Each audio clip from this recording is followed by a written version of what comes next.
So no one in the wall yet. Hope that's not commentator's curse, but it's probably going to happen at some point. No one breaking down, but it looks like the job is almost done because we're seeing the McLarens line up at the end of the pit lane. I do find that Flovis paint on the back of Verstappen's car interesting. They're not alone. McLaren were running some Flovis on their car as well. So there are these aerodynamic experiments still going on with even the fastest car in Formula One. But what is it about the aero profile of this Red Bull that they still need to understand, and how does that go to the competitiveness of Max Verstappen this weekend and in these early few races? There's still something they're not quite sure about, isn't there, guys? And sorry, go on. No, I was going to say certainly seems like it, Ted, yes. Yeah, and we'll find out after qualifying where they are, whether it's just a general balance thing, whether on the edge it's still a bit of a nervous car, but because that was the thing they were trying to tone down, weren't they? Back to you. We got a Racing Bulls just about not making it out of the lane. Yeah, needed to tighten turn than he was ready for then. Right, yes, but in the pit lane also though, very pleased, Zach Brown is on the pit wall for us this weekend. Zach, what have you seen so far? And I know all the talk is about your team being the favourites so far this season. How is the feeling in the team? Are you feeling confident? What's going on with McLaren? Good afternoon. Yeah, we feel good, but I think it's going to be a very close season. I think the top 4 teams will pick up where we all left off at the end of last season, and then wouldn't be surprised to have a surprise or two along the way. So we feel good, but the pre-season favorite, I'm not so sure about. Let's see. Well, everyone else in the paddock seems sure about that, Zach, but I appreciate you downplaying expectations. I want to ask you about the way because as you mentioned, the form guide might change as the season unfolds. How are you as a team going to balance that? If you're in a championship battle, potentially Lando or Oscar chasing their first driver's title, you chasing back-to-back constructors, what happens? Because 2026, there's a huge rule change coming. How will you balance focusing on a championship battle versus what could potentially affect the next 3 or 4 years? Yeah, I think you got to focus in the moment. So for an unfortunate position where we're fighting for a championship, then we, of course, need to give it all we've got. That'll be the case, I think, for anyone who's fighting for the championship. There will be some teams that are clearly more focused on 26, so we'll see how that plays out. It'll be a big challenge for all the teams, but you certainly don't want to not focus on 25 if you feel you've got a shot at it. So we'll see how things develop. Zach, you've got an incredibly strong driver lineup. Talk us through the decision to extend Oscar's contract so early. He's done a fantastic job. I think the camaraderie within the team is fantastic. We haven't had a single change here on pit wall, so to speak, or on our technical leadership, and we're very happy with our drivers. And so we just want to focus and stay away from any distractions. And clear Lando and Oscar are great teammates and 2 drivers that are capable of being world champions. So let's get them signed up so we can focus on the job at hand. We're watching Oscar on track here. He's obviously hugely popular hometown here in Melbourne. I want to ask you about what work you think he and the team have done over the winter on his side, because Tom Stallard told us at the end of last year that qualifying was the thing they had to improve on his side of the garage to get him into a similar position to Lando. Can you share a little bit into some of the work you've done with him there? Yeah, I think, first of all, he's got one of the fastest drivers in the world as his teammates, so that's a great position to be in. And I think his Fridays, which lead to qualifying, he's very, very close to Lando in qualifying, but needs to be even closer, beat Lando more often, so he start in a stronger position on Sunday. And he's very focused, he's very fit, as is Lando, so I think we've got 2 drivers. I'm excited for the season. Have you still got papaya rules this season, Zach? Of course, and not. So, they're quite simple. It's just respect your teammate, race each other hard, give them a little bit more space. So I know the papaya rules have been quite exciting, but they're quite boring in reality. It's just how we race against each other. It's interesting for us, Zach. Thank you very much for the time being. Thank you for the yellow flag on track. And Corinne, you mentioned it there. I mean, Oscar was out-qualified by Lando 24 last season. That is an area he needs to improve on. But we saw him improve in terms of his time management. He is quick learner. does take things on board and learn, so a little off for him there as well. Yeah, again, just carrying a lot of understeer on the way in, and it's sort of see that snap when eventually it bites. So they're all struggling a little bit, aren't they, on the front axle?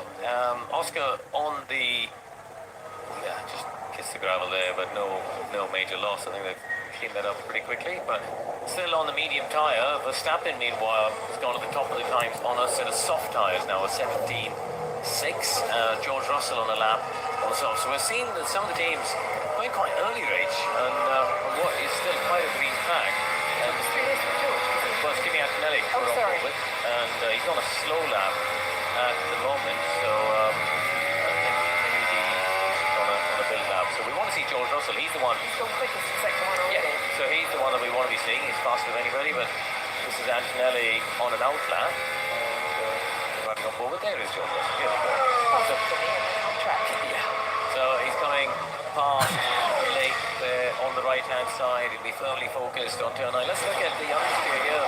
That looks better. He's able to bring the car back to the left-hand side and open up the line for the right-hand of 10 much better than he could earlier, as we see the Sauber of Vettel getting quickly on the way. Not that suggesting the car is a decent step forward. It looked easier to drive as Russell comes up to the line and goes second fastest, just 20 hundredths behind Verstappen. But I think Mercedes are quietly optimistic that they're going to have a better season than they, in terms of their relative car performance that they had last year.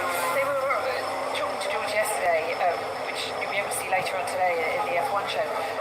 Was talking to him about where they feel they're placed right now. And that fight with Ferrari seems to be incredibly close. They think they're behind McLaren potentially at the moment, but the fight with Ferrari is incredibly close. Potentially could just be ahead of them right now. Now, we don't know who showed what hand of testing, do we? A Ferrari could have been hiding place. Anyone could have been hiding place at the time. But it's going to be a fascinating fight. Absolutely fascinating fight between the top 4 teams at least. Ted, what have you got for us?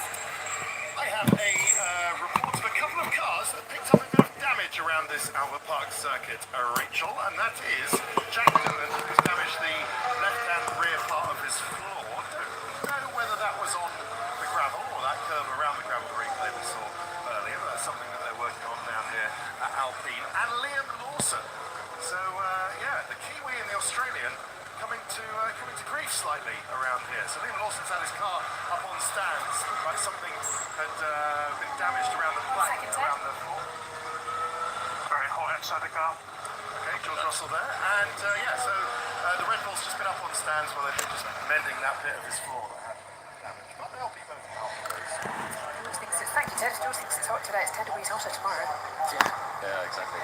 I tell you what, just looking at the times tomorrow, Rachel, as we said, we've got 6 full season rookies for the first time in a long time. Only one of them in the top 10, and that's Isaac Hadjar. And very, very encouraging start of the season for him. Just on the being hot in the car crew, we've got new regulations, haven't we, this year for cooling? Yep. And there are, on the nose of the car, there is a vent that they can use, and the drivers also wear.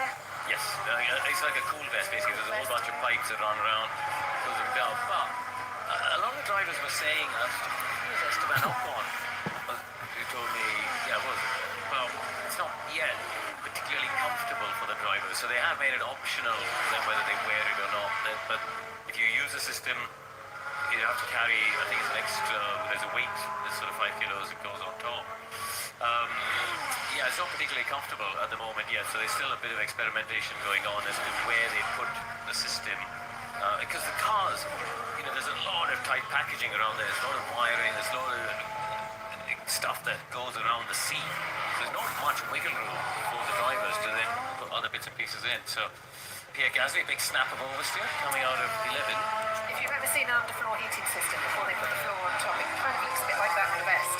Yeah, good analogy. Yeah. And then yes, all those that extra centimetre or 2 that is then put it underneath their race suit. I mean, that material is incredibly thin and fine as it is. Because, 1, you're trying to get the weight down, and 2, as you say, it's so tight in there, you don't want the extra layers. So I'm sure they'll work on it. Looking at the moment though, as Max Verstappen quickest on the soft tyre, and they're starting to put the soft tyres on as well throughout the field.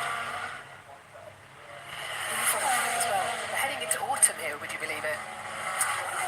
Yeah. I mean, there's quite a few now, isn't it, on the side. So this was Gasly at 11. Watch as he gets gets on the curb, picks up the power, gets a snap oversteer.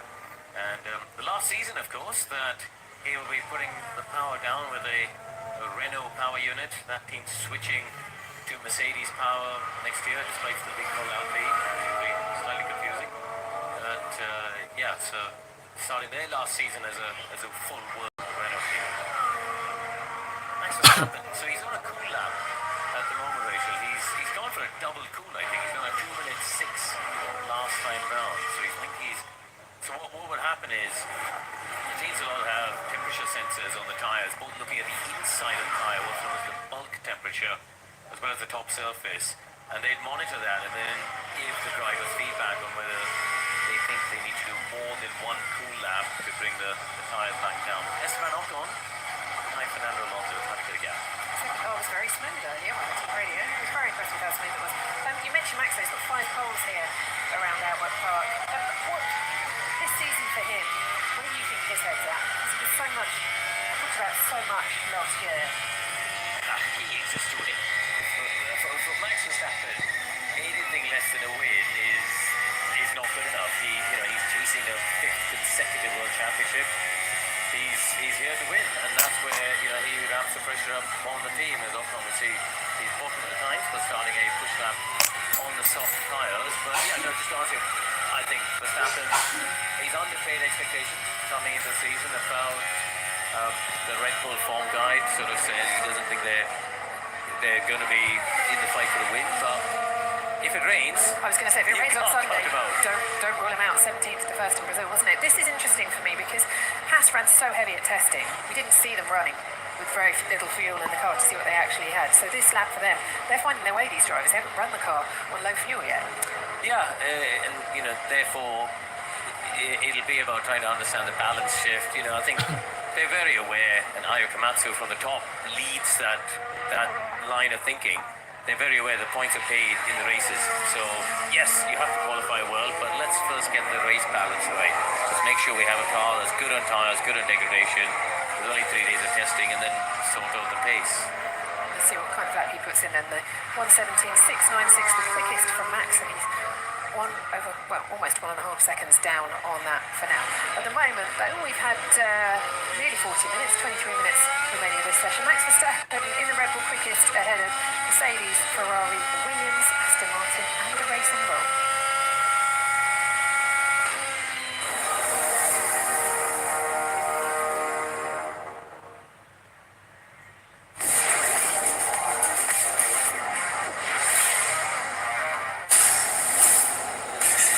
There's no place like home for the players. This weekend, live on Sky Sport. Welcome to Zing Air, a new way to fly from KFC. Experience the future of rugby travel aboard KFC's private jet with 5-star service and finger-licking good cuisine, while you travel in comfort and style to be a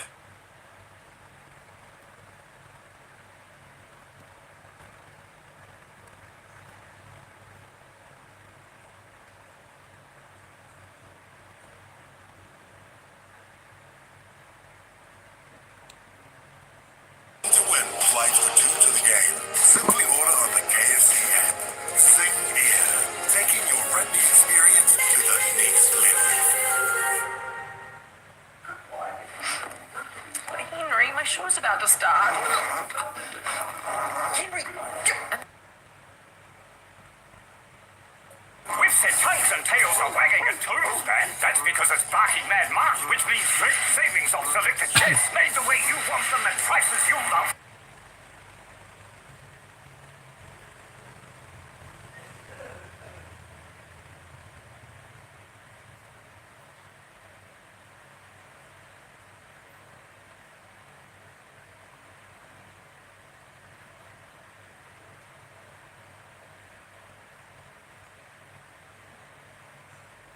Trivago compares hotel prices from over 100 sites so you can save up to 30%.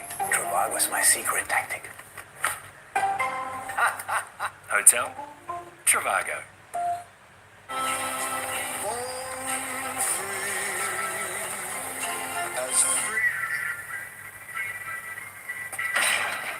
lot of living happens in the garage.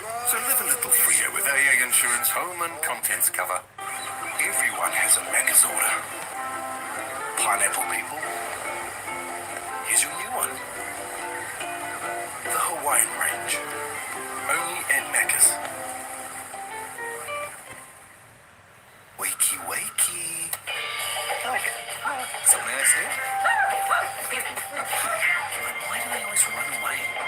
It's time to wake up, guys. Change what you're doing with your money. If you change now, you can change your future.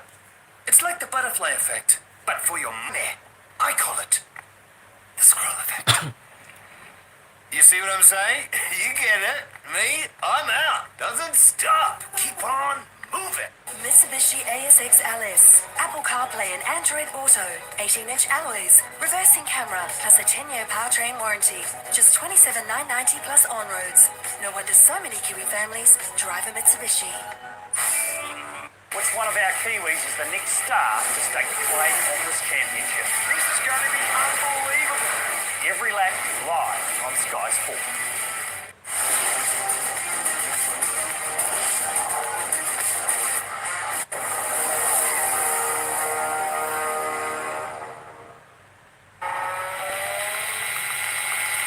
Red flag because of this moment for Ollie Behrman. Goes left. Now watch his hands. There. Snap of oversteer at the second apex. He was slightly wide of that apex. Got that snap of oversteer where the car bottomed out.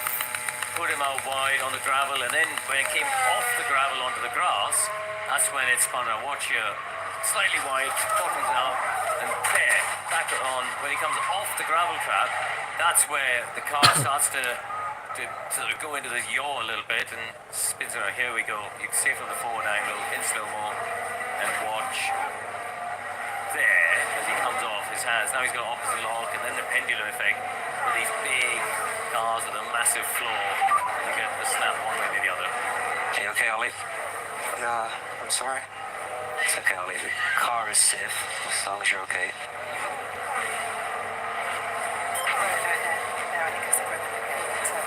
On the radio, Ollie's race engineer. He's made his way back into the paddock now, and just before that red flag, we've seen Carlos Sainz go quickest overall with a 117.4 on the softer tire. Williams performing well around this track so far today. We thought they looked good at testing. Yeah, so far so good. And yeah, you can see just as he came off that second apex, the rear snapping out of line, and significant damage to the right-hand side of the car, lost the front wing, of course, as well. I suspect the floor will be pretty badly damaged as well. So a lot of work for the Haas team to do in the break in between, but as I said, race, Carlos Sainz. Yes, quickest overall so far. And of course, imagine the position they were in here last year when Alex Albon crashed. They didn't have enough chassis for both drivers to race. That is not the case this year, we've been told by James Bowles. All good with the Williams team, and Ted is down in the pit lane, Ted. Thank you, Rachel. Yes, just down in the Haas garage. Ollie Behrman just arrived back in the medical car, was dropped off, so the doctors are happy. He was met by his trainer, who's taken him out the back. But, oh dear. Ollie, poor Ollie. I didn't know whether who it was going to be the first one to find the barrier, but yeah, as you say, a lot of work still to do. Now, just bear in mind the way the preparation that Haas have gone about this season. They have not done a single lap in testing or a filming day or anything on low fuel on the softest tyres. Their memo, if you like, their modus operandi in testing is to run the car with heavy fuel on the harder of the tyre compounds, because that's where they get to know the race pace of the car. It worked for them last year. It's exactly what they did this year as well. And I did ask Ollie, and indeed his teammate Esteban Ocon, have you driven this car on soft tyres in a qualifying simulation with low fuel so far? And they both said no.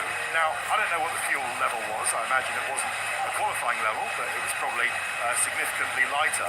But it's all part of the learning experience, isn't it? I'm not also blaming the team. I'm not saying that, this is what happens if you don't practice these things. It was just a driver mistake, wasn't it?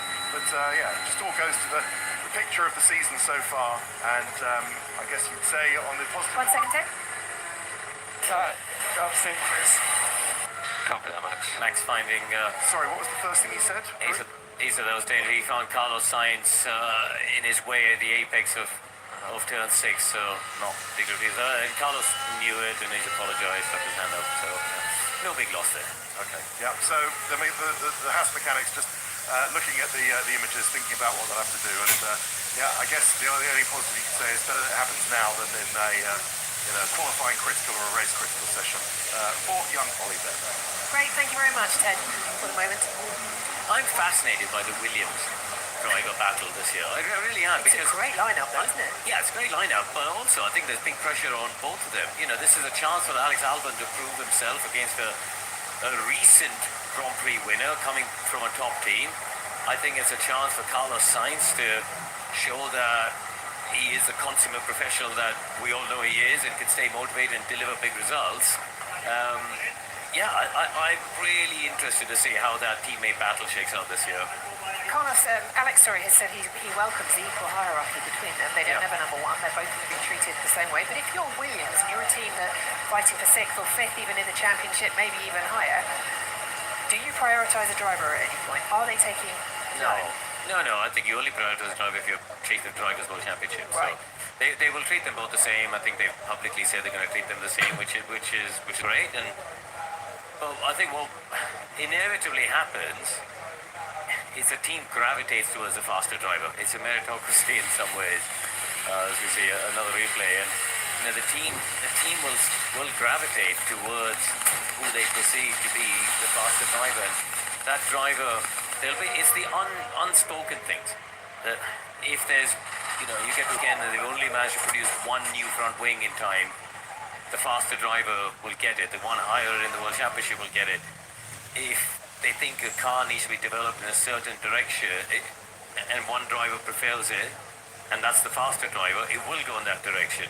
So it's those sort of unspoken things where it'll never be defined in a contract or in a written way, but you'll feel it. And I think you just have to ask Mark Webber about that, and people like that who were on the losing side of that particular battle. But it comes from you start as equals. If Alex Albon is the faster driver early in the season, he'll get the benefit. Carlos Sainz says he'll get the benefit. So what is good is they're starting as equals. Indeed. And as you mentioned, just think right ahead there, was the voice you heard on the radio talking to Ollie Berman earlier. We are waiting for the session to be restarted at a green flag. So while we wait, let's have a listen in to what Kimi Antonelli and Lewis Hamilton have been saying coming into this weekend. Kimi, of course, replacing Lewis at Mercedes, and some lovely words from both of them about each other. Yeah, I mean, the first thing I was smiling because just looking at this youngster here, and just happy for him. He's doing so well, conducting himself so well. And, taking that first leap and getting that first opportunity to be in Formula 1 it's so special. And I know how many years of dedication it would have taken for him to, obviously, starting 4 years earlier than I was. You're 18 now, huh? Yeah. Yeah, geez. It feels pretty surreal to be able to race, with someone such as Lewis. I've been growing up, and also once I joined the Mercedes, I've been looking at him, and he's been incredibly successful. So it feels kind of weird that I'm gonna be sharing the track with him, but also with Carlos, with all the drivers in the day, because when you're used to see them on TV, and then finally you're able to share the track with them, is an incredible feeling. And last year, I've been doing some trackside end of season and starting to work with the team. And Lewis has always been nice to me, and also giving me some advices. And then also, I think he wrote a message, in the driver's room. So I'm gonna be able to see it pretty soon. But yeah, he's always been really nice to me, and I'm really grateful for that, because it shows that he's not only a great driver but also a great person. As the two of them walk back through the paddock, yes, it's quite interesting, Karun, when you see Kimi's there, he's 18, you've got Lewis there, he's 40, George was talking yesterday about the fact he's 27, he's 9 years older than Kimi. We almost have 3 generations of drivers in the paddock now. Yeah. It makes me feel very old. I was going to say. You're not quite as old, but Yeah, and I think you kind of got three. I think you got three categories. I don't know if I'd say generations because there's sort of a half generation. yes, yes. But you got three categories. You've got basically Lewis and Fernando, been around now a very, very long time. You've got that group in between of drivers who are now quite experienced, but not at the same age of those two, and that is Verstappen, Norris, Leclerc, George, etc.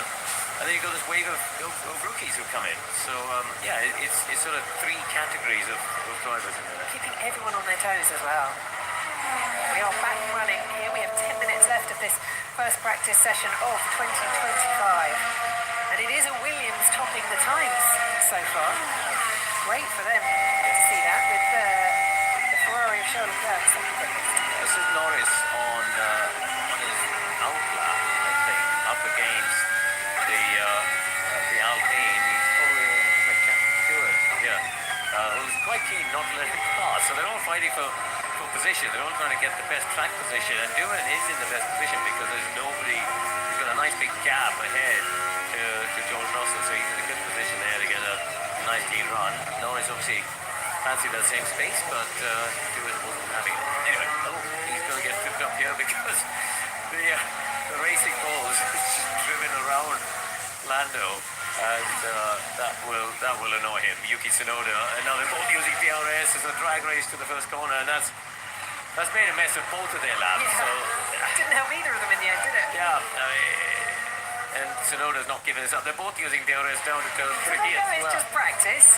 Guys. Yeah, but I I mean, think 8 minutes, just over 8 minutes to go. They're trying to get their lap in. Get it down.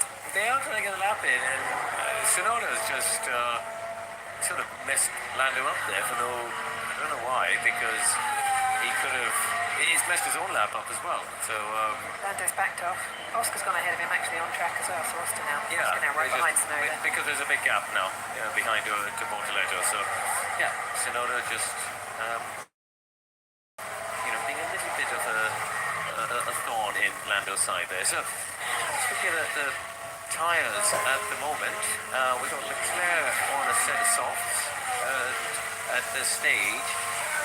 Early running, Lewis Hamilton on a personal best so far, first sector. So let's see as lap 1 falls, a couple of tenths down on Oscar Piastri, who is on a personal best lap himself. Lewis again 2 tenths in the middle sector. So Piastri now, he's coming up to the final sector of the lap, and we'll see as he comes up. His benchmark, Lando Norris in P7, but on the medium. So McLaren, third quickest on a set of soft tyres. That's their first benchmark. The Red Bull is quickest through the middle sector at the moment. Would that imply to you that they are losing time in the slow corners, sectors 1 and 3? I mean, the middle sector is so short. It's basically the long run from turn 6 all the way to 9. So it's kind of straight line speed.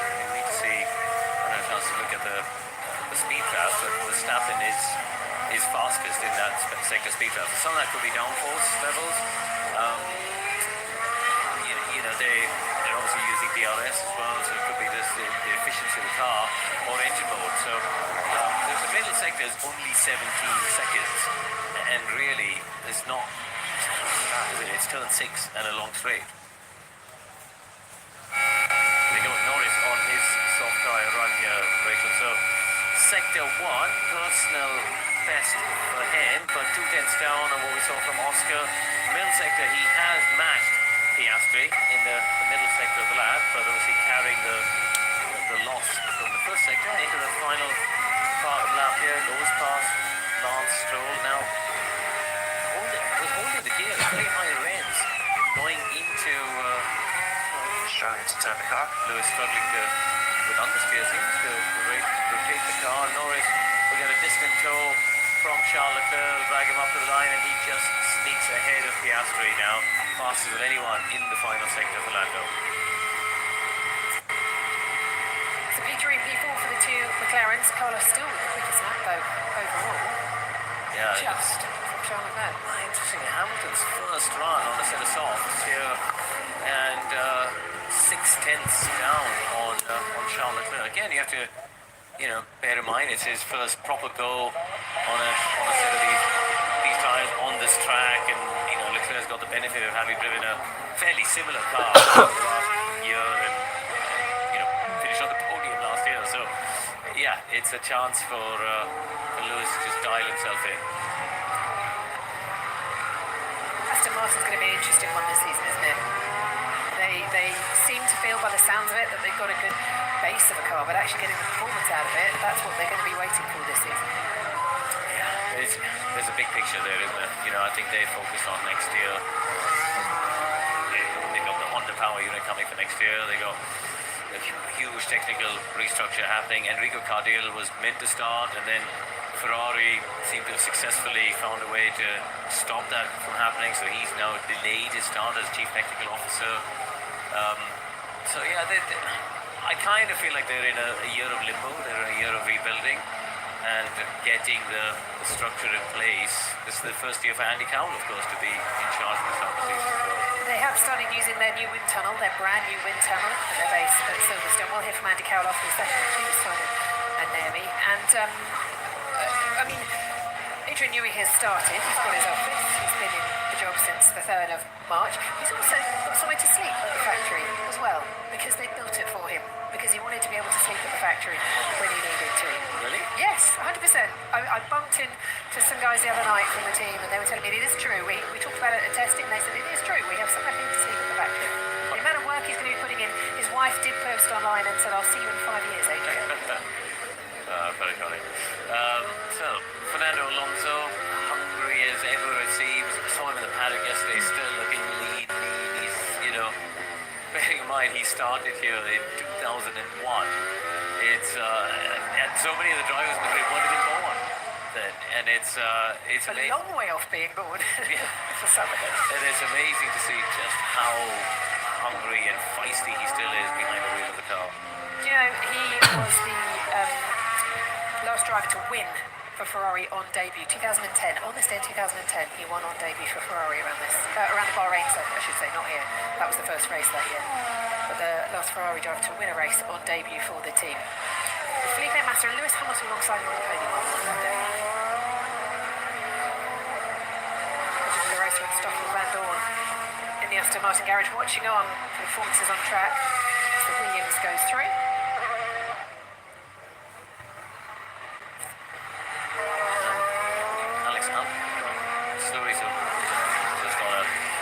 So where's Albon at the moment? Obviously Sainz at the top of the times on a 17.4, but Albon half a second down.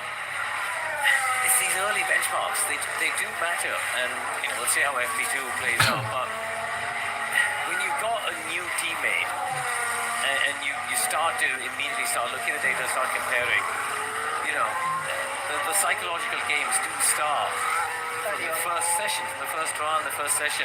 Jack Doohan, by the way, went fastest of anybody in the middle sector, closed up and didn't have a great final sector, done an 18.2, so doing P12 at the moment, and that's popped him up ahead of Pierre Gasly, so that's good for him on home ground. You're right, they want to lay down a marker, don't they, with their teammate. Charles Leclerc's done that for Lewis Hamilton, hasn't he, Ted Kravitz in the pit lane? Well, he certainly has, but it's a case of steady and spectacular for the two guys who swapped from Ferrari. Carlos Sainz, spectacular in a Williams, and still people struggling to actually match that time, let alone beat it. And steady for Lewis Hamilton, just reeling out the top 10. He's just come in for a final pit stop, a little bit of pit stop practice, Rachel, for the mechanics, the Ferrari mechanics. So Lewis is out on an old set of mediums now, but steady. Issues with turning the car, we heard that. He's been working steadily with his engineer, Riccardo Adami, and he'll want to find some pace in free practice 2 later this afternoon, Melbourne time. Indeed, Ted, thank you very much for the moment. We have got both McLarens and both Aston Martins in that top 10 right now, with both Ferraris and Williams too. Liam Lawson, you're saying just a second behind Max Verstappen right now, trying to get to grips with this car. Yeah, big chunk behind, isn't he? Second. Well, 8 tenths actually, isn't it? 1.4, yeah. So sorry, yes, 8 tenths. Still a lifetime in Formula One. As Lando Norris goes quickest overall. Yeah, 17.2. Albon has come across the line to slightly improve his lap time as well. So a 17.7 for the rider. Ooh, far off. George Russell. Turn 4. Yeah, that's an odd place to see a car off.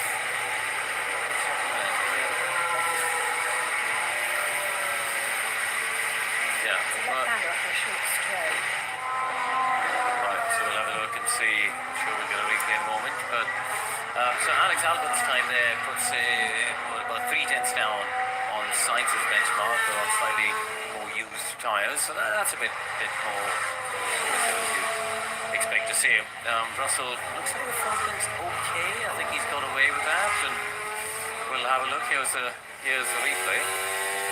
So coming up to the right-hander of turn 3, and goes in. Ooh, just touched the grass on the right-hand side. Take the grass, off still grip. Yeah, and yeah, you'll see it from the off-board there. It is tricky because your eye line is left. You're looking at the apex of the left-hander. But you okay? Did I drop a wheel? Yes, we think he did.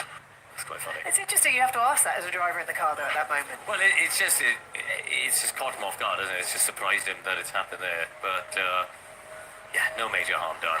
Those tyres will go to the bin anyway at the end of the session. Albon running wide on the exit curb of 10 as the checkered flags come out right for the end of the session.